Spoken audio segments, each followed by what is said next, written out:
Okay, Excellent. so you Okay. should be set. Thank you, guys. Okay, Sorry for the thank you. delay. Just got out of another meeting a couple minutes late. All right. So hopefully everybody can see my screen. I'm going to introduce a little bit about myself, some of the things that I've worked on in the past, and um, a little bit about different approaches to doing market research to build a successful product. Now, can somebody just confirm that you can see my screen? It's coming up. Yes, we can see it. Yes, Okay, thank great. you. Go All ahead. right. So building a successful product. I'm Jonathan Karras. You can follow up after this conversation if you'd like to chat. I'm Madcap's Laugh on Twitter and Telegram. Um, and one of the goals of this lecture is to identify how to find something worth building and then figure out how to bring it to market. My background starts about 13 years ago. I was a student at the Jerusalem College of Technology. I got an invitation from Apple to to have access to the iPhone SDK. I took some of my fellow students, this is a picture of them along with myself and my wife, and started a software development company.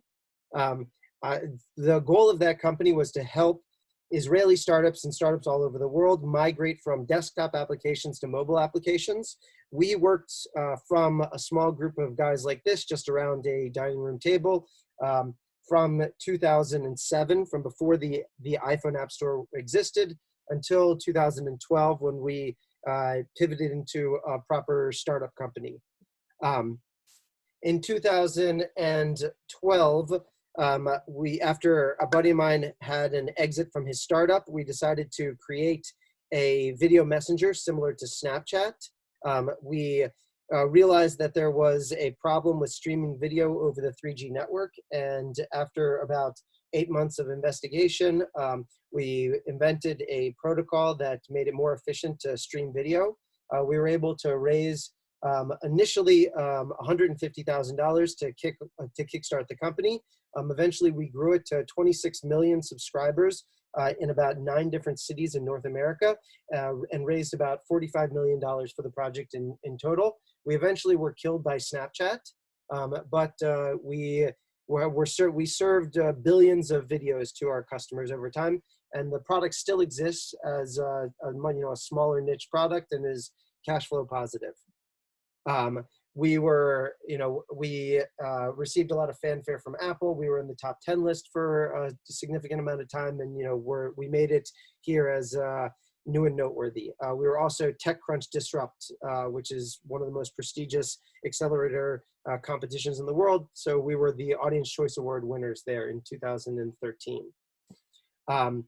After that, when we saw that we couldn't beat Snapchat, so we pivoted the core technology and we partnered with Apple to build a camera for the Apple Watch. I ran a Kickstarter in 2015 and 16, raised about $2.4 million from roughly 10,000 backers to build out a video camera to video call from the wristwatch called WristCam. It was integrated with a number of applications that I'm sure you're familiar with: Instagram, Amazon, etc. That product is still available in the market and in development for the most recent version. My previous partner is still running that company. After that, I was headhunted by the Kardashian family. She's a popular TV show celebrity in America, and I was brought in to build a team out and do market research for her and actually design a product that she would present as her own. It was called Screenshot. I worked with Kim for about 2 years, designing roughly 6 different applications. We came away with one that would take any image from your social media. It would identify the articles of clothing and then allow you to purchase it. So this was in 2016. After that, I began researching the blockchain industry, and I was brought into a hedge fund called Lions Chain Capital, where I currently am a partner, and we manage family office investment in the blockchain industry. I also am head of business development at Starkware, which is an Israeli cryptocurrency and cryptography company. and I am the regional lead manager for this time zone or this part of the world. And I manage a $30 million grant program, which I'll tell you a little bit more about at the end to see if any of you are building in the fintech space. I'd love to help you guys get some funding to build your ideas. Okay, so something to kickstart it. Whenever you start to build a company, you usually start with an idea. And in most cases, people feel like their ideas are the most valuable thing in the world. And this is a great chart that I've held very dear to my heart that just kind of shows you how valuable your company is when you just go from an idea to execution. So here we can see an awful idea is actually worth negative money because it's just going to end up wasting you a lot of time. And a brilliant idea is worth about $20. So now you might say, well, I've heard of the $1 million idea. How could you possibly claim that a brilliant idea is only worth $20? Well, really, it's about execution. There are so many people, there's probably 1 billion people in the world that have brilliant ideas. And the difference between those that are successful and those that are not successful are the people that have good execution versus no execution. If you have brilliant execution, that's worth $10 million. And so if you actually do the math here, if you have a bad idea, a weak idea, which gives you the value of 1 here in this chart, and you have brilliant execution, that still puts you at about a $10 million valuation. How is that possible? Because a team that has high quality skills and knows how to execute and is smart will mature their idea much more quickly than someone who has a great idea but no ability to execute it. So it's all about the execution, and as long as you're humble and you're willing to mature your idea over time, then you'll be successful. So there are 3 different types of startup ideas that I'm familiar with. And this isn't my concept. You can look at this Forbes article down here, but I found it very useful. And for about 5 years now, I've been lecturing on these 3 subjects, many times to actual companies, early stage startup companies. I'm an advisor in probably about 30 different startups today. And I'm an investor probably in about half as many. And I've also given this lecture many times at startup accelerators and at universities. So let's break them down: spontaneous, insider, and deliberate. So the spontaneous idea is the idea that hits you when you're in the shower, you're driving your car, the dots connect, and you go, wow, I can't believe nobody's ever thought of this before. The insider idea is you've been working in an industry for many years, and you actually come on and you say, you know what? I know that there is a specific problem in this industry, and I'm going to go out and solve it, but I can't solve it from within my existing company. I have to solve it by creating a new startup. And then the last is the deliberate idea. In this case, you don't actually start with an idea. You actually start kind of peeling away at an onion. You say, you know what? I bet you that there's going to be a revolution in the peer-to-peer communication space. And let's think of what technology in general is advancing here, and how will that impact new ways to innovate. So this was exactly how we started with my video messenger, is that we saw that WhatsApp was becoming very popular in Europe, that it had not yet become popular in America, that there was a camera on the front of the new phones. This was the iPhone 4, that bandwidth and battery life was increasing significantly. So we put all of these puzzle pieces together, and we came up with the idea for a video messenger. So this is the deliberate idea. So an idea needs to grow before it becomes successful. Whatever idea it is that you start out with is probably not the idea that you're going to be successful with at the end of the day. And there's plenty of cases that we've seen historically for where this happens. And so before you jump into investing a lot of engineering resources into building something, or raising money to spend on marketing something that you built, you end up getting to market with a better quality product much more quickly if you spend more time on the market analysis. So we're going to talk about some good ways to do market analysis here. Okay, before we get into some good ways, let's talk about some examples of that. Yelp was a very popular peer-to-peer or community-based rating application. It was kind of like a Facebook or Friendster Yellow Pages. And it had over 50 million users today. And it allows, if none of you have ever used it, for anybody to go into any city and then see how all the restaurants are rated or how all the stores are rated by people that have actually used them. So it actually started out very different. It started out as individuals would rate all of the different businesses that they personally used, and then that would be sent as kind of a chain email to all of their friends. It turned out that nobody liked getting these emails, but by changing the business model around, or changing how it was presented to being more of a Yellow Pages instead of just directly peer-to-peer, it became successful. In addition to that, YouTube started out as a dating website, similar to Hot or Not. And when they failed to gain traction, they realized that they had built really good technology for uploading and sharing videos, and so focused on that. They were acquired by Google for $1.6 billion. If they had only kept with the dating website, they probably would have gone out of business. Another great example is Woot, where an electronics distributor created the first one sale a day, where they would sell overstocked inventory that nobody wanted. After they realized that overstocked inventory was very successful as a model, they ditched the electronic inventory and then broadened the product to be anything. And then that's really when they took off, and they were sold to Amazon for over $100 million. So the reason that I bring up these three cases is these were three cases where over time, significant tweaks to their product allowed them to be successful. And if they had continued on the path that the founders had initially set out on, then they would have failed. So there was a great interview done to over 100 startups as to why they failed. So the startups were able to list as many reasons why they thought that they failed. And the most common reason that they failed was that the market didn't actually need what they wanted.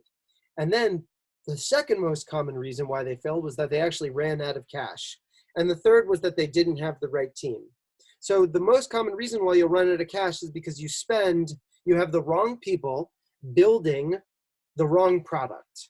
And that's why you end up with no product need. Now, if you actually look at the fourth most common item here, was that they were actually outcompeted. So that means that it's much more likely that you have the wrong team building the wrong product and spending money inappropriately. And that's the reason that you're going to go out of business, not necessarily because some competition comes in and outperforms or outmaneuvers you. So how do you start identifying whether or not the product wants what you want to build? So there's a concept called lean market validation. And this can be broken up into three different main implementations. One is called fake door, the second storyboarding, and the third is Concierge MVP. So fake door testing is where you create something that appears to be a full or robust product, but really it's just smoke and mirrors. This could be a marketing website. This could be a Wix webpage. This could be an ad on Facebook. This could be a button on an existing product or advertisement.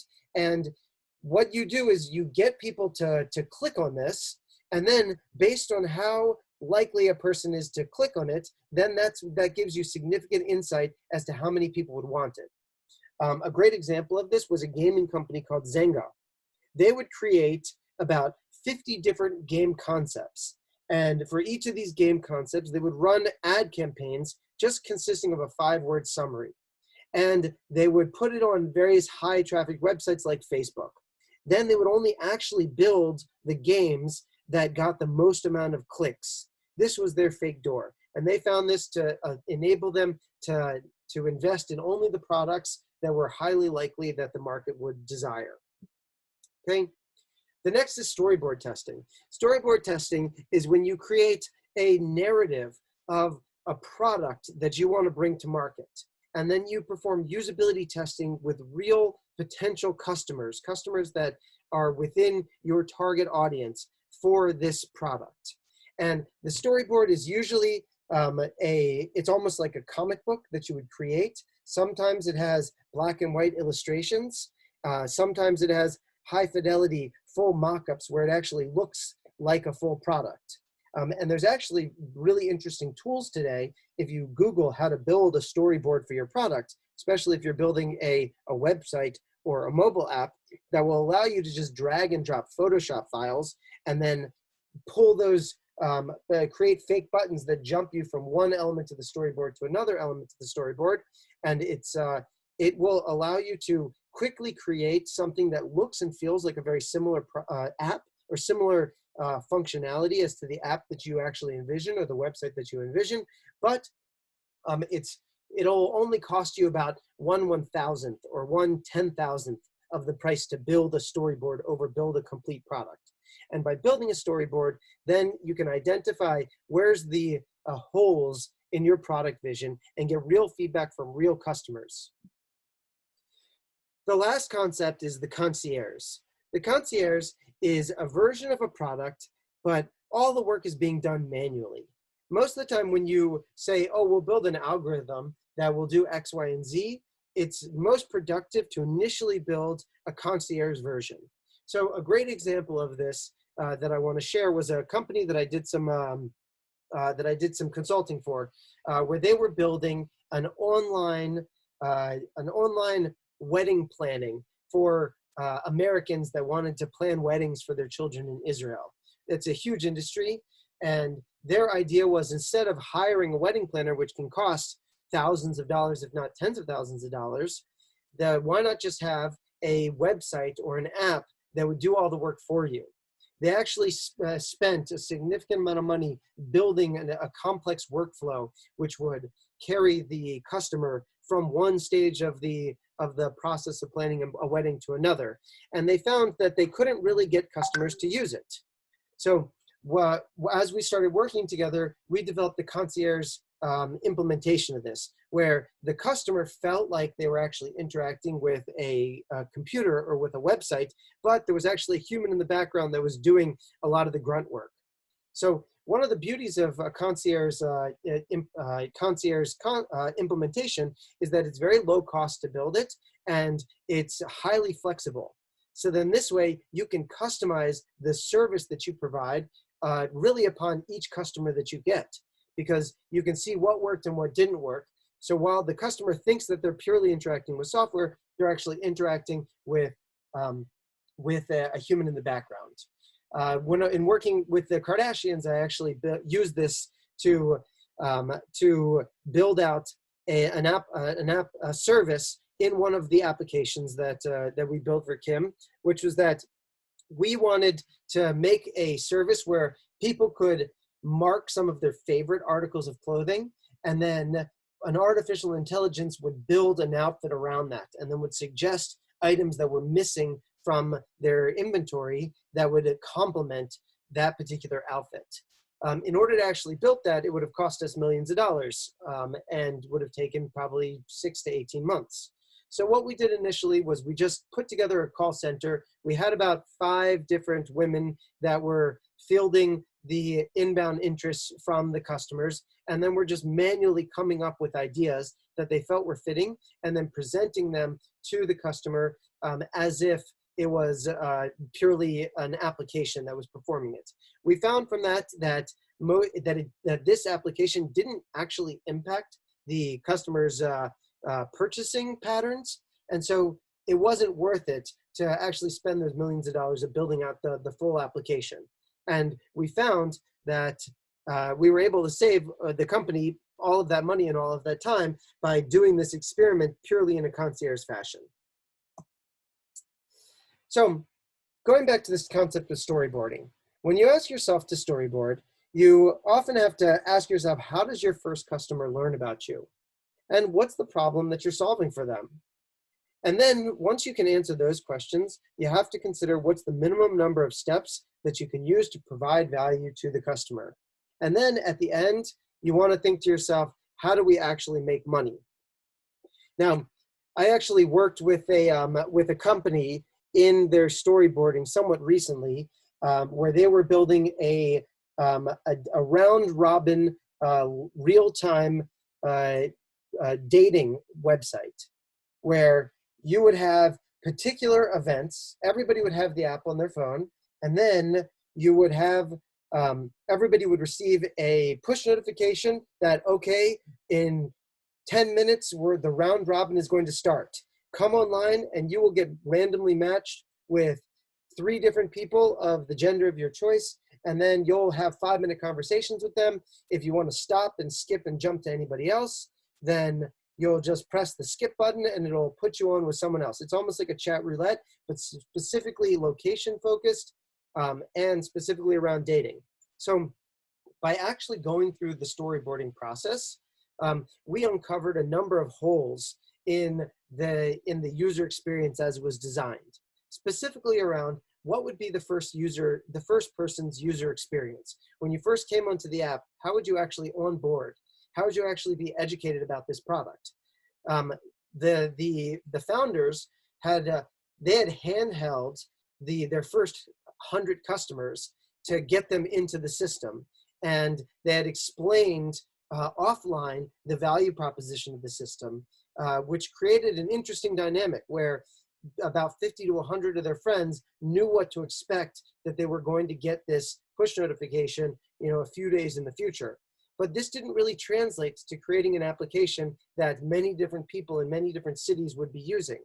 The founders hadn't really taken into account what happens if one person from Chicago and one person from Florida or from London joins the application. What exactly do we show them? We don't have anybody we don't have enough of a critical mass in their region. So through going through a storyboarding experience where we simulated the first user experience, the first dating experience, the first chat experience, we were able to identify flaws within the application itself. And then the founder was able to take those back to the product and engineering and then fill those in. And this was about a week before the founder was excited to launch the product. So hopefully they took some of this information to heart and then went back and filled in these areas of the application that were clearly not prepared. So what does storyboarding look like? As I mentioned before, it usually starts with a pen and paper. I like to take just stacks of A4 size paper and then just start drawing and imagining, even from the advertisement that the person first gets for your product. So in some cases, it'll be a recommendation from a friend. And in that case, you need to ask yourself, well, why did my friend recommend this product? What was it? What was their user experience? And it almost creates a loop, which is called a viral loop, which is outside of the scope of this conversation, but it's actually the goal of most consumer products, is to create an effective viral loop. So once you've worked through probably about 10 to 15 different sheets of paper, creating kind of this narrative, so then I usually like to take it onto a whiteboard and then to come back to it with a fresh set of eyes. It's important when you go through the process of storyboarding to constantly bring new people in to review the storyboarding. And in many cases, I will just sit there silently and I'll ask them, I'll say, I want you to narrate what's happening in this storyboard. And they'll say something like, okay, I'm on Facebook and I see an ad for a ride sharing application. Okay, and I click on it and then it shows me how many rides there were in my area. And then I register with my phone number. And then I put in when I normally ride. And yada, yada, yada. They'll go through the whole narrative explaining the entire life cycle of the application up until when they actually pay for the service. And it's important to identify where your customer is going to pay for the service. Sometimes the customer pays in actual money. Sometimes they pay in just personal information. Sometimes they pay by inviting friends, and sometimes they pay by viewing ads. It's important to, because all of those types of services can be converted to revenue for you, the business owner. So it's important, even if on day one you're not going to be getting some type of revenue, that you work through the concept of how we'll receive revenue in our application as a whole. So when you think about how to implement a concierge application, you want to think, what's the minimum amount of code that I need to make? Sometimes you can just create a Wix website that will have people fill out a survey and then fill in a phone number. And then from that phone number, they will receive, they'll receive a phone call or a text message. And that will all be, none of that will be automated. It'll all just be done by you, the founder. So the way that you interact with the storyboard is that you think to yourself, as you make a robust storyboard, what's the minimum amount of code that I have to write in order to allow for a customer to actually experience this storyboard? And that will be the most effective concierge service. So, like I said before, there's three different concepts here, and they are not the fake door, the storyboard, and the concierge, and they're not independent. The best way to do a lean market validation is actually to include all three of them. If you can, it really starts out with using the fake door to do market research to identify what type of product you should be storyboarding.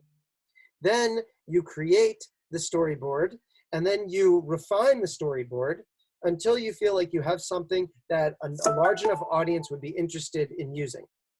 Then you create a concierge minimal viable product of your of the storyboard to allow people to actually interact with the product. And then you go back to the fake door testing, where you create multiple versions of advertisements and you bring people into the concierge version of the MVP through split testing or A/B testing that was optimized through your fake door approach. This is a lot of information to take in, but hopefully, I'll post this the video of this presentation up on YouTube, so you're welcome to go back to it again. And all of the terminology that I'm using here is well known within the industry of startups. None of it is my own content or anything that I invented, so I can't really take credit to it. I'm just trying to give you the terminology so that you'll be able to effectively go back and research these things yourselves. Okay, so let's see, where are we up to? So when you make an MVP, so the MVP stands for minimal viable product. And it's your goal as an entrepreneur is to always start with the MVP and get feedback as soon as possible. Now, the key to making an MVP is that it should be done not in the form of focus on the final product, but rather in the form of focus on creating something that provides value to the customer at each step of the way. So here, this is a nice comic. You might think, well, I want to build a car, so first I'll build a wheel, then I'll build 2 wheels and an axis, then I'll build a convertible with no engine, and then I'll build an engine. The problem is that step 1, 2, and 3 didn't provide any value to the end customer, so you weren't able to get feedback on it. Whereas if you first build a skateboard and then a scooter and then a bicycle and then a motorcycle and then a car, at each of the stages you're able to actually present a product to a real audience and get feedback on it. Each one of these represents a minimal viable product at its appropriate stage, and it's much more effective to getting feedback. And getting feedback is the key. And you should never be afraid of somebody stealing your idea, because ideas, as we started this lecture out, are really worthless. Okay, so I mentioned before with the fake door testing that you can do something called split testing. So split testing, and this is what we mentioned that Zengo was famous for, is that you create a series of ad campaigns, and this is actually really easy to do on Google Ads and on Facebook ads. And if you just do a search on YouTube how to do split testing on both of those platforms, or sometimes it's called A/B testing, you'll see lots of up-to-date tutorials that will teach you how to do it. These enable a cost-effective method to determine which product vision your target audience will prefer. And it basically is taking high-level concepts, breaking them up into lots of different ads, and then seeing which of the ads perform the best. And then from there, you'll see what your audience is interested in. You can also use them to determine market size, like age, location, income, and gender. And some of it using ad tools, which will just give you this information you don't even actually have to spend any money on.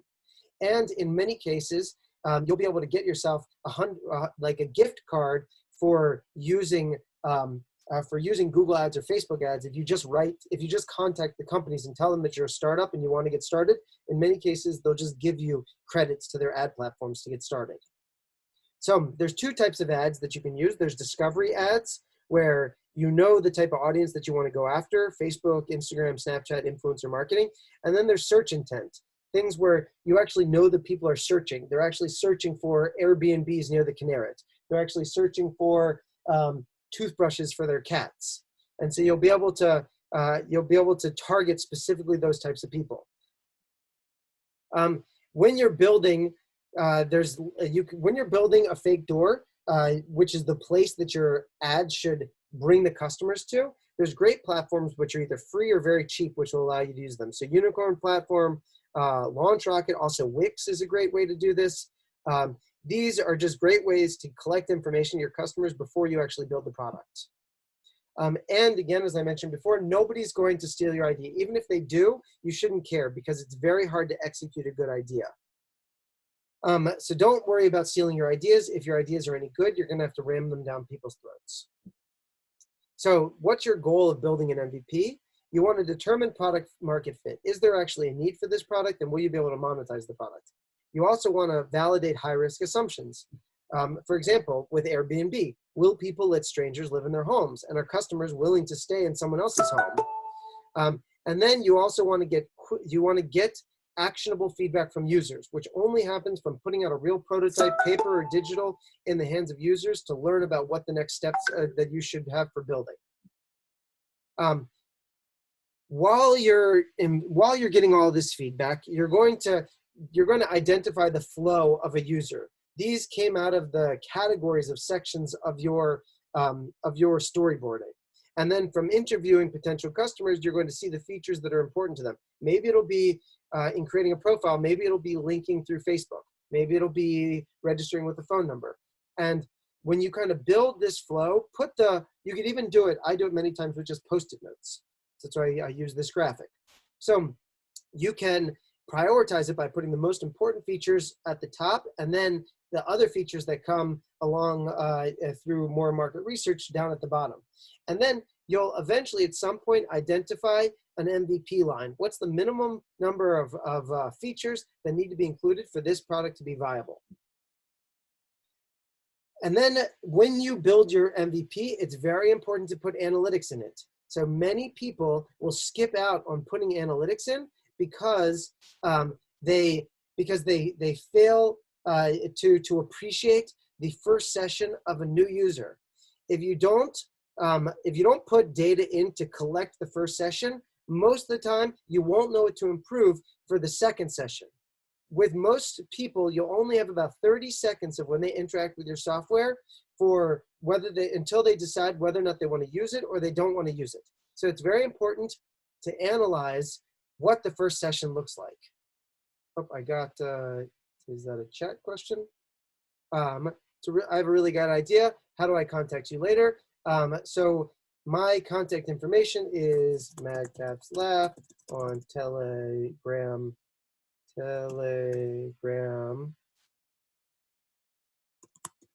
or Twitter. And so you can contact me there. My ideas are open. Okay, and you want to do usability testing. So that's usually done with about half a dozen people.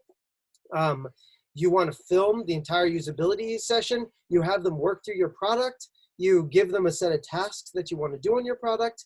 And then usually you want to pay them. Sometimes just pizza and beer is enough. Sometimes an Amazon gift card. And you always want to be able to follow up with them later. So again, what I wanted to say before, I have roughly about $30 million that I am looking to deploy on behalf of a Chinese blockchain company that is called Nervos. If you are a fintech company, then you you're interested in using a public database for the back end of your product, I would love to hear about your idea, because what's nice about a grant program is that you can, well, first of all, Nervos is an open source platform. And the money that they are giving out is not designed to get equity. It's just money that if you build using their platform, so then you enrich the usefulness and they will showcase you to millions of people in the Asian markets. It's a great way to create synergy between Israel and China. And if you want to hear more about the ecosystem or the grant program, or just about what's happened in the blockchain industry over the last 2 years, I'm happy to tell you more about that. I think we're just about out of time. So thank you very much. And I hope you learned something today. If you have any questions. Yeah, can we open it up for questions? Absolutely. Okay, thank you very much, Jonathan. Yeah, go ahead. חברים, יש לכם הזדמנות לשאול שאלות, אז בבקשה. You are willing to take questions in Hebrew, or I can translate? No, yeah, absolutely. You can take questions. Okay. שאלות, אפשר בעברית, אפשר באנגלית?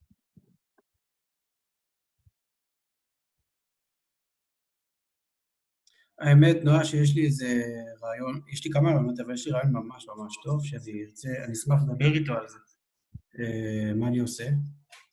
אז Jonathan, you understand the questions? Yeah. If someone has a good idea, so okay, go ahead. Absolutely, yeah. ברור שאני לא אדבר על הרעיון עצמו פה, אבל מה אני עושה, כאילו? כן. אוקיי, אז בהתחלה אתה צריך זוג. אז אני ממליץ מאוד למצוא co-founder, וגם לחשוב על מה הדברים שאתה טוב בו ומה הדברים שאתה חסר בו. יכול להיות אתה מתכנת, או יכול להיות אתה טוב בשיווק, אבל תחליט מה אתה רוצה להיות בחלק של הסטארט-אפ, ותמצוא co-founder שהוא יכול לקחת את החלק השני. זה הכי טוב. וגם יש בארץ המון אקסלרטורים שממש עוזרים, כולל אקסלרטים בתוך את האוניברסיטה עזריאלי. בסדר, תודה רבה. כן. שאלות שרלוונטיות לגבי מה שג'ונתן הסביר עכשיו, או איזשהם שאלות קצת על הניסיון שלו. חברים, יש לכם כאן הזדמנות. Can I ask something? Sure. It is hard to hold more than one project at the same time. Yes, it is very hard to. It depends on the stage of responsibility. If you are the founder of a company, that should be your focus 100% of the time. You should treat that like it's your baby. When it cries at night, you should be getting up out of bed and working on it. It should be your number one priority, because just like how a baby is very fragile and can, God forbid, die very easily, so can your startup. So it's very hard to be working on 2 startups at the same time. If you are playing a role as an advisor or even as an employee, so then you might have more bandwidth to be able to work on multiple things. But it is, it's the way that you're going to find success, and that the thing that's most valuable and the most scarce resource that you have is your time and your headspace. So the more time and the more headspace that you can devote to building your idea to be something realistic, the more successful, the more likely that you will have success. Okay, I understand. Thank you.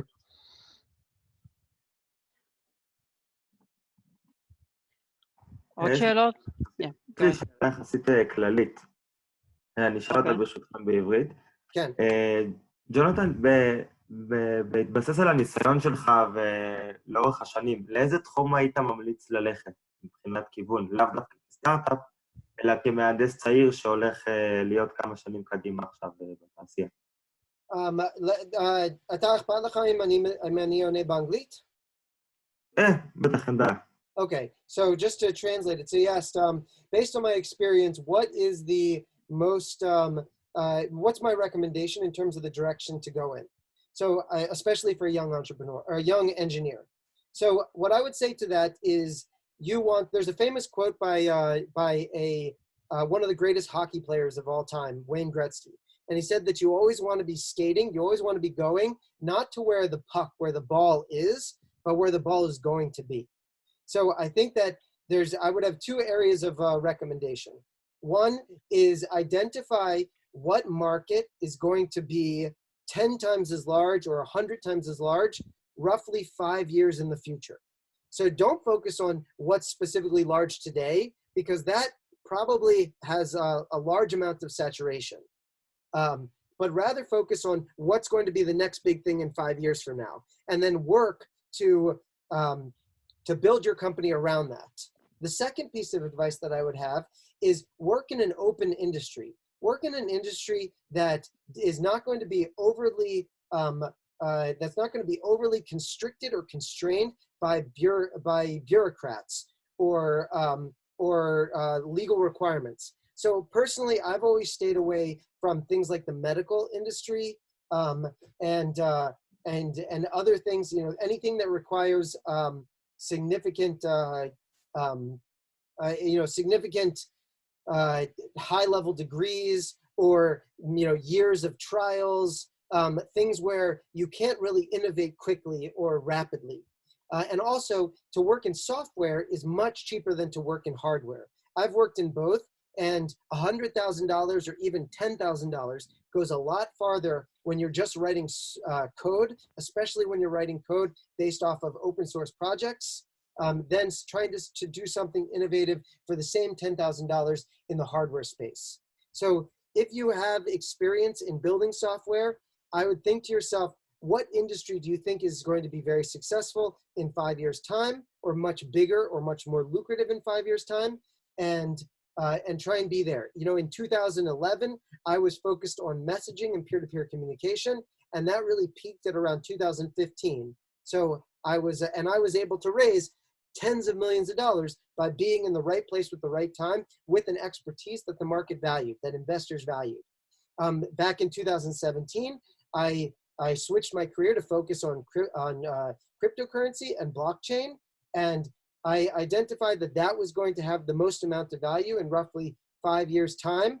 And I think that I think that it's actually taking, we had a bubble in 2017, which slowed things down. But what we've seen now is that more and more innovation is coming out of the industry, and more markets are getting involved in it, whether it's South America or Asia. America, is investing more, and the innovation is growing. So you take a look at what you're passionate about, and take a look at what is still at an early stage point. And if you want to look at something, there's a concept called the Gartner hype cycle. So look at where your passion is in the Gartner hype cycle. So something that is very high hype today is going to be hard for you to break into. You want to break into it when it's at its low point, so then that way you can ride that growth up.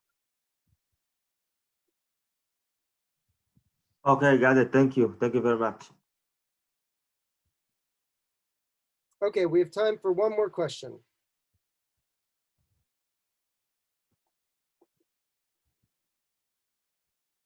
Well, first of all, Jonathan, can you hear me? Yep. Thank you so much for your time. It was a real treat. So thank you for that. And I would like to ask, when you're thinking about a new idea, what is on your mind? Like, are you thinking about changing the world, or are you thinking about money, or are you thinking about a personal need, or? I usually am thinking about, so if you can hit all of those, that's the best. So I'll usually think about what's a problem I've personally experienced, or I'm very close to someone who's personally experienced. That problem has to have a large market measured in the tens of millions of people, and it has to solve a problem that people are willing to pay for. If you can find all of those things, then that is,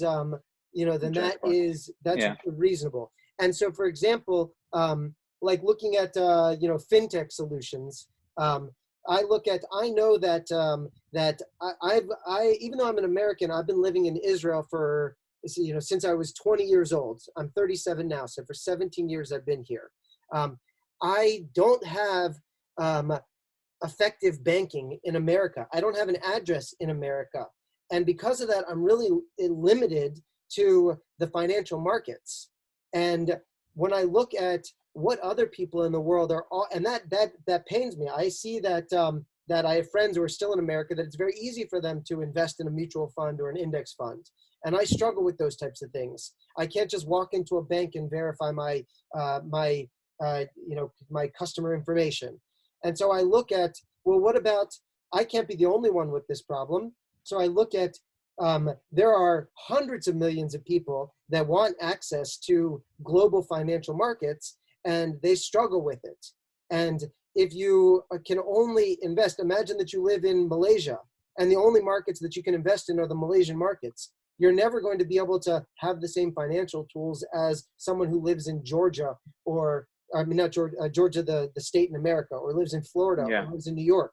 So if there's companies that are building open platforms that that create borderless financial tools, then I know from a personal experience that I would use those. And I also know that there's tens, if not hundreds of millions of people that would also use those. And I know that it would solve a real problem that people just, like, for example, if you look at what's happened in Lebanon over the last 9 months, the Lebanese people are limited to withdrawing the equivalent of $200 a day, and their currency has been hyperinflated by 60%. It's lost 60% of its value over the last 9 months. They don't have a store of value that they can actually put their work in. If they're working and they get a paycheck, they're forced to just spend that paycheck because they have nowhere to put it. If they could invest in the S&P 500, or if they could invest in a synthetic US dollar, that would be a life changer for them. And so it's being able to focus on these markets. I think we're just at the very beginning of how powerful they will become. Mm-hmm. Well, thank you. Thank you so much for your time. We are really appreciating it. Yep, absolutely. So I'm available, and I look forward to hearing. I know most of you are engineers, and there should be, if I understand correctly, you're about 50 or so different engineers in this program. So I'd love to hear what you're up to. I can't promise that I'll be available on short order, but if you just send me a message, I'll reply to it as soon as I'm free to talk. All right, guys, have a great day. Thank you very much. Toda rabba. Thank you. תודה. Bye. Thank you very much. Thank you. We appreciate it. It was great.